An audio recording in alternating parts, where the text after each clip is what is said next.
What's up guys, ThatOneTomahawk here, and welcome back to another episode of the Factions on the MineAge PVP server. In the previous episode, I taught myself how to use a fusion cannon, which was very, very confusing. In this episode, I'm going to be planning to doing things, and I'm also going to be talking about things while I'm doing those things. I don't want to give away spoilers as of yet, because it's actually going to be something very, very, very interesting. It's not necessarily going to be more about the gameplay, but it's going to be like a little interesting topic if you guys were ever interested in this sort of thing. I'm a book of information that's really bored on the internet. I could just talk about things all the time, and this is going to be one of those things. Usually we spend faction or SG videos doing that, but we're spending a factions video doing it this time, just because I can. Of course.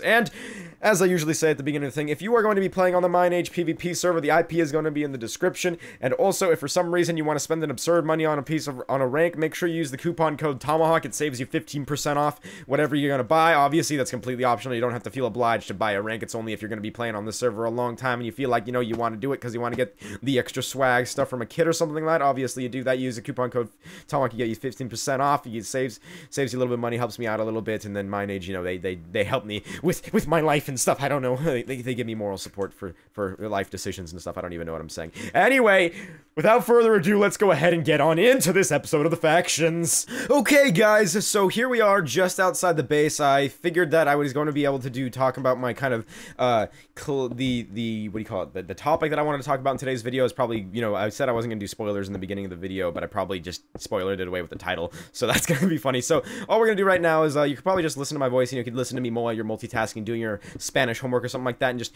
hear the things that I have to say, because all we're going to be doing in-game for the entirety of this episode is going to be building up the one of the other sides for our base, because, you know, we have to start actually having this thing protected before we get raided, even though there's really nothing in there, but that's besides the point. So what we're doing right now is we're going to tell you guys the basic instructions without getting me in legal trouble of how to purchase illegal things on the internet. And you're probably wondering right now, Tomahawk, why are you sharing this information with you actually have two questions. The first one is, why are you sharing this information with me? And into that I say, knowledge is power. There you should get, if you just, you know, if you're ever bored with something and you want to know things, I indulge myself in random knowledge with many things. Like, for some reason, I know meiosis is the sexual process in which, like, one cell becomes an egg or something like that. I don't know why I know these weird little bits of information. This is one of those little bits of information that I was just, you know, I stumbled upon because of my processes in the internet, and I just know it. And that probably brings me to the answer of your second question. Why do you know this information, Tomahawk? And my answer to that is, I get really bored when I'm in the middle of the night and it's like 2 a.m. and there's no one online to talk to, and I'm like, you know what, I'm gonna look up this piece of information because I'm curious. And that's all I'm gonna tell you guys, because that's all there is to say.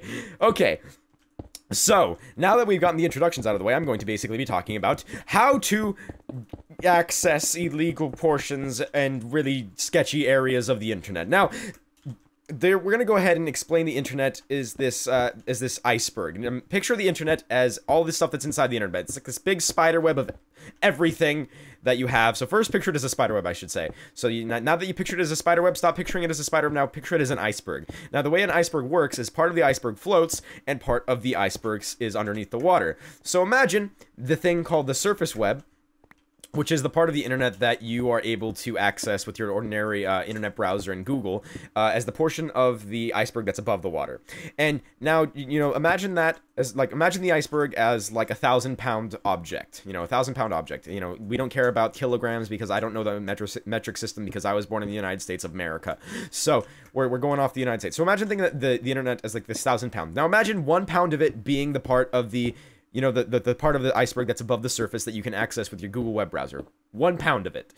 And now imagine 999 pounds of it as the part that's underneath the water. And this part is called the deep web, and also the darknet, and also basically just call it the deep web. This is the part of the deep, just for simplicity's sake, we're going to call it the deep web. And you're going to say, what is the deep web? Well, this is the part of the internet that is either no longer existent, or you cannot access it with an ordinary internet browser. And, you know, if you try to Google one of the websites that is underneath this, like, is in the underground portion of the internet in the deep web, you wouldn't be able to find it. So, like, let's say website A is something on the deep web. If you were to Google website A, you wouldn't be able to find it. If you were to put websitea.com into your, you know, Google Chrome, wouldn't work. And so there are these websites that basically that are taking place on the deep web, or not taking place, that reside on the deep web, that host different pieces of information, whether it be WikiLeaks, places where you can hire hitmen, gross internet thingies that it's just some weird stuff, and then there's tons of stuff that takes place on here. But if you're watching this video, for some reason you want to know the information on how to purchase illegal things on the internet, and I'm gonna go ahead and be the person to teach you how to do that, because I am a terrible person, or I am the person who's just giving you educational information, correct? Okay, continuing on. So you're going to want to go ahead and go onto your Google search engine. You want to download this thing called Tor. Now, Tor, if you are wondering, I've probably talked about it in a video in the past. Tor is this special web browser that allows you to gain access to the deep web, which deep web websites end in .onion instead of .com. Don't question why they end in .onion, because the onion has layers or something like that.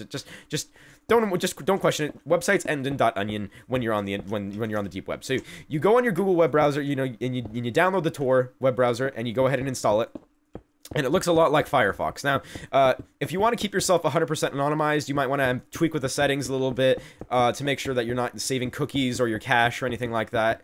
And then you could also probably get yourself a VPN to even encrypt yourself further. And fun fact, by the way, if you were to download Tor and then put it on your laptop or a USB, if you take it to school, you can gain access to any blocked website whatsoever. So that's a little cool piece of information. If you just want to use Tor to gain access to blocked websites at your school or your work, you could go ahead and do that. It's pretty easy, actually. All you have to do is just run the web browser. It's a little slower than usual, but you know, if you want to get access to your Facebook at your school, I guess you could go ahead and do that. But that's just one of the many uses that you have. So now that you have access to the web browser Tor, give yourself a little pat on the back, because you've gotten step A, or step 1 of the very, very long process that is to gain access to illicit materials on the web. So the next thing you're going to want to do now is you are going to want to purchase Bitcoin. Now, if you guys are wondering what Bitcoin is, it's basically a cryptocurrency that is rising in popularity, mostly because of its extreme value. I think around the time I'm recording this video, it's around $300. It used to be around $1,000, but there was a whole scandal where Mt. Gox, a trader of Bitcoin, like crashed because they didn't have as many Bitcoins as they said they did. It was basically a huge fraud thing. Just imagine Bitcoin as a stock that people can manipulate without any laws. That's what Bitcoin is, and it has value. People say it doesn't have value. It does have value. It has as much value as any other currency or money in existence. So don't pretend like it doesn't have value. So it's worth stuff. It's definitely worth stuff. So now what you do is you want to find a place that sells Bitcoin. You know, either you can go to, you know, Local Bitcoins, I think is a website. You know, if you just want to like invest in Bitcoin like as a regular stock, it's actually kind of cool, because like sometimes you have to trade and stuff. It's very volatile, so I wouldn't suggest investing in Bitcoin because it's so volatile. Although it probably is going to go up in the future. That's besides the point. Anyway, so you find a place that sells Bitcoin, you know, whether it be like a local trader or a big exchange, and you find your way to do it. So like let's just assume that you're going to go through a big exchange, like, I don't know, Coinbase. Coinbase is a big one that people like because you don't have to give away much personal information, and obviously since you are a person who wants to buy illegal things, you don't want to give out your information. You don't want to do that. So you link up your bank account to this place called Coinbase, and you get yourself your Bitcoins, and then you purchase them, and then about 3 days later you get the Bitcoins. And you're wondering, why is it going to take 3 days? Well, because websites like Coinbase, or like when you send a Bitcoin, or like any amount of Bitcoin, it's like the only way you could get the Bitcoin back, there's no chargebacks like on PayPal. The only way you could get it back is by asking the person who you sent it to give it back to you. And obviously the chances of that actually happening, if you're a person who's trying to scam, is really low. And if you're a company like Coinbase trying to make money off of Bitcoin exchange, it's very, very dangerous. So that's why you have to link up your bank account to do direct wiring, and they have to make sure that your money is actually sent to them and you're not like a risk factor or whatever. So assuming 3 days later you get your Bitcoin, you're good. Now the next thing you're going to do is, so you have your Tor and you have your Bitcoin. And now the next thing you're going to do is you're going to find a website that, on the deep web, obviously, after you have, you know, your VPN and all that sort of stuff on. I don't know why I'm giving so much information. And why do I know all this information? So you're going to have all this stuff done, and you're going to go ahead and connect to your local neighborhood black market. I'm not going to give out any websites for the black market, because technically there was this one. It was called the Silk Road, but it was seized on November 8th, 2014, I believe is the date. That might have been November 10th. That's just off of sheer memory.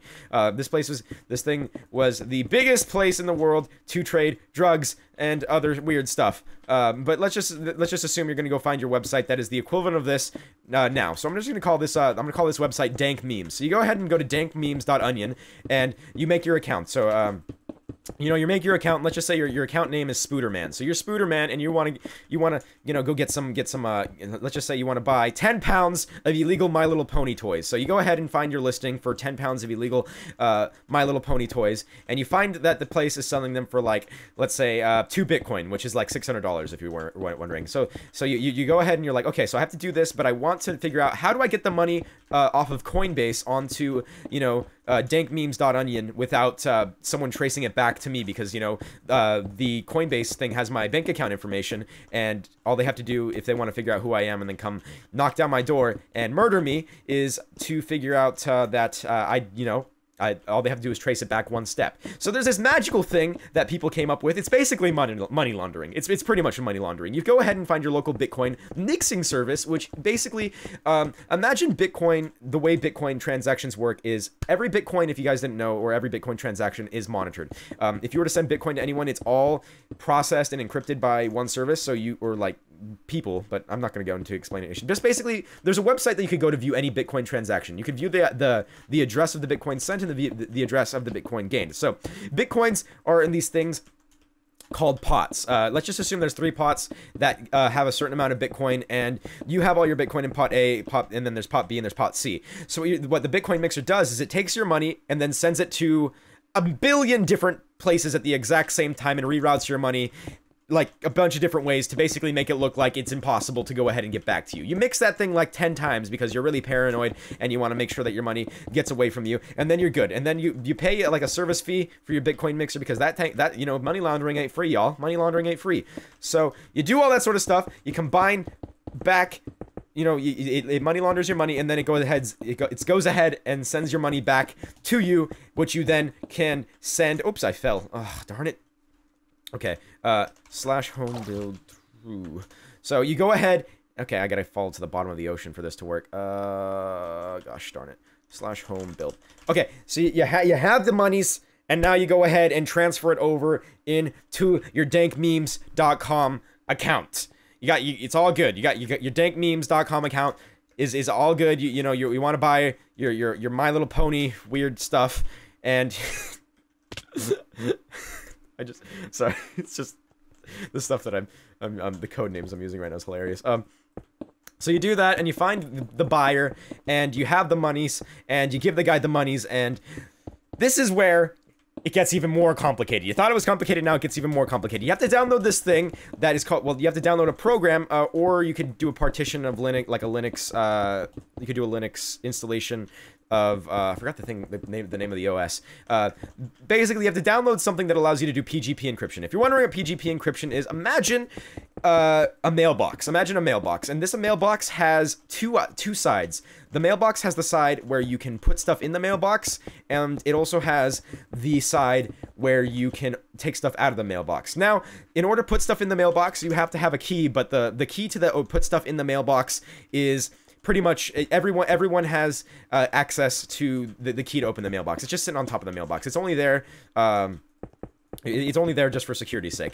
And this thing is called a public PGP key. So when you make your PGP encryption, you get a public PGP key, and you also get a private PGP key. So the side where you put it in, the key, you give it to everyone else, to everyone you want to send you encrypted messages. And then the private key is the key that you keep to yourself that opens the mailbox and makes it so you can view whatever's inside the mailbox. So what you do is you have someone, you get the public PGP key of whatever person you want to send your message to, or in this case, the address that you want to send your My Little Pony toys to, and you put it in there, and you encrypt it using their public PGP code. Once you encrypt it with their code, you can no longer figure out what your message says, even if you know what it says. Or like, unless you know what it says, you can no longer tell what it says because it's all gibberish. And the only possible way you could decrypt this message is if you were to use the other person's private PGP key and open the document and figure out what's inside of it.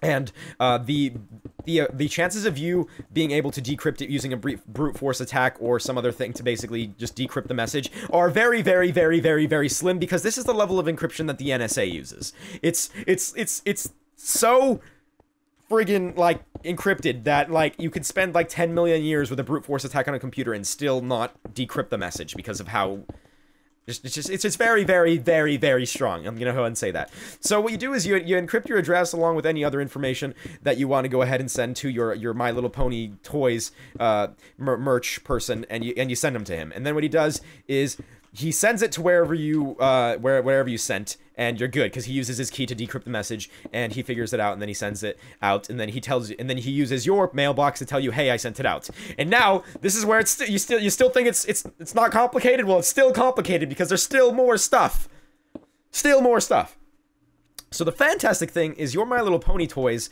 you know, they're very strange, and so what they have to do is they have to basically encode, they have to basically wrap your My Little Pony toys in layers and layers of seal-proof wrap that makes it so people can't tell what's inside of it, and that's why it just basically just leaks through the mail service pretty easily. But that's on the burden of the My Little Pony toy seller. You were not worrying about them. That's their problem. I don't know about the My Little Pony salesman. He could do whatever he wants. This tutorial is not for the My Little Pony guy.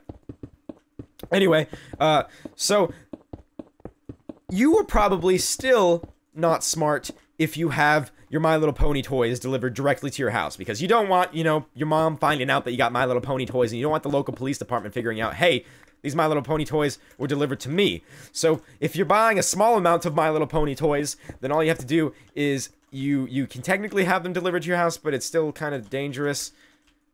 I don't even know how that sort of stuff works, but we're gonna assume that you have a fake ID, because, you know, you're buying illegal My Little Pony toys, you have a fake ID. So you go to the post office, and you buy yourself a P.O. box, and you get the P.O. box not under your name, you get it under the name of someone else. So, like, you know, whatever your fake ID says, you're Joe Swanson from Family Guy, you're that guy on your fake ID. So you go ahead, and you fill out, and you get your P.O. box in that person's name.